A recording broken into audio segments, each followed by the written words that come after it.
Assalamualaikum warahmatullahi wabarakatuh. Nama saya Alfiani Dibia dari kelas 11 MIPA 3. Di sini saya akan menjelaskan tentang jaringan tumbuhan. Jaringan tumbuhan terbagi menjadi dua, yaitu jaringan mainstream dan jaringan dewasa. Jaringan mainstream adalah jaringan embrional atau jaringan muda yang sel-selnya aktif membelah. Sedangkan jaringan dewasa adalah jaringan yang sudah berhenti membelah. Berdasarkan letaknya jaringan meristem dibagi, yang pertama ada apikal, terdapat pada pucuk batang dan ujung akar. Kedua ada lateral, meristem yang mempertebal akar dan tunas tumbuhan kayu. Yang ketiga ada interkalar, terdapat pada ruas-ruas batang tumbuhan rumput-rumputan, misalnya bambu. Jaringan meristem berdasarkan pembentukannya. Yang pertama, ada promeristem, yaitu jaringan meristem yang sudah ada ketika tumbuhan masih dalam masa embrional. Yang kedua, ada meristem primer, berasal langsung dari jaringan embrional dan merupakan kelanjutan dari perkembangan embrio pada saat berkecambahan.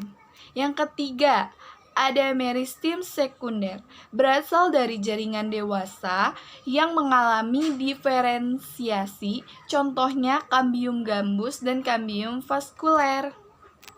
Jaringan dewasa. Jaringan dewasa itu ada epidermis atau jaringan pelindung.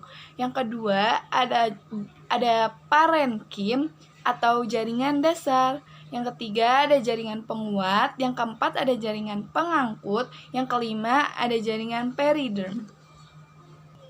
Sekarang kita bahas satu-satu. Yang dimulai dari epidermis. Tersusun atas lapis atau beberapa lapis sel. Berfungsi sebagai pelindung jaringan lainnya. Pada permukaan epidermis terdapat kutikula untuk mencegah kehilangan air.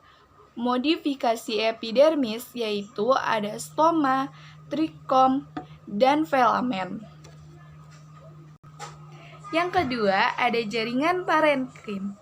Umumnya polihedral atau isodiametris, berdinding tipis ruang antara sel besar. Mengandung selulosa, pektin, serta hemilelulosa. Berdasarkan fungsinya, parenkim dibagi 1. Klorenkim, yaitu parenkim fotosintetik pada daun. 2. Parenkim untuk cadangan makanan. 3. Ada sel-sel parenkim yang terletak pada jaringan floem dan xilem, berperan dalam transportasi air dan zat makanan. 4. Ada aerenkim, penyimpanan udara. Yang kelima, ada sebagai penutup luka. 3. Ada jaringan penguat.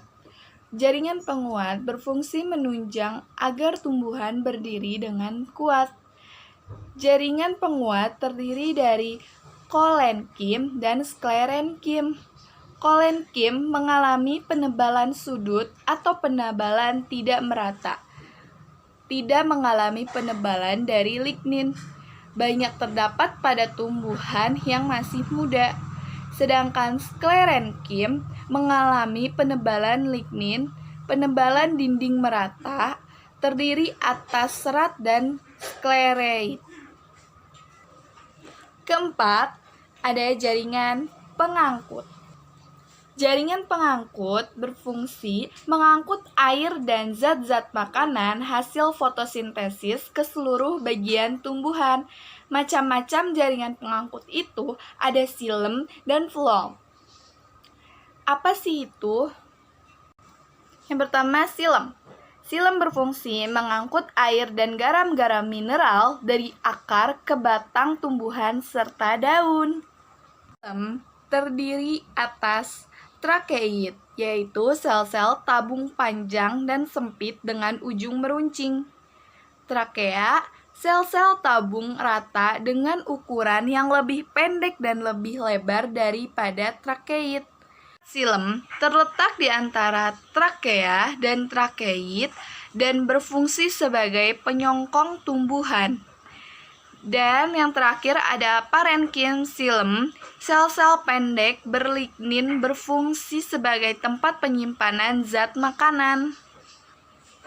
Lalu yang kedua ada phloem, bertugas memindahkan gula hasil fotosintesis dari daun ke seluruh tumbuhan. Tersusun atas pembuluh tapis, parenkim phloem, serat phloem, dan sel pengiring. Sel pengiring berfungsi mengatur pergerakan gula dan asam amino dari dan ke dalam sel tabung tapis.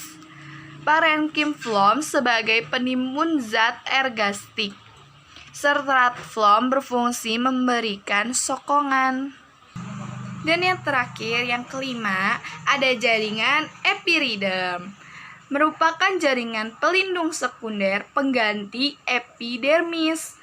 Berfungsi melindungi tumbuhan dari pengaruh suhu yang ekstrim, mengurangi kehilangan air, dan melindungi tumbuhan dari gangguan mekanis. Kiri atas velum atau jaringan gabus, velogen atau kambium gabus, dan yang ketiga ada velodrem atau korteks sekunder. Oke, sekian dari saya. Penjelasan tentang jaringan tumbuhan, kurang lebihnya mohon maaf. Wassalamualaikum warahmatullahi wabarakatuh.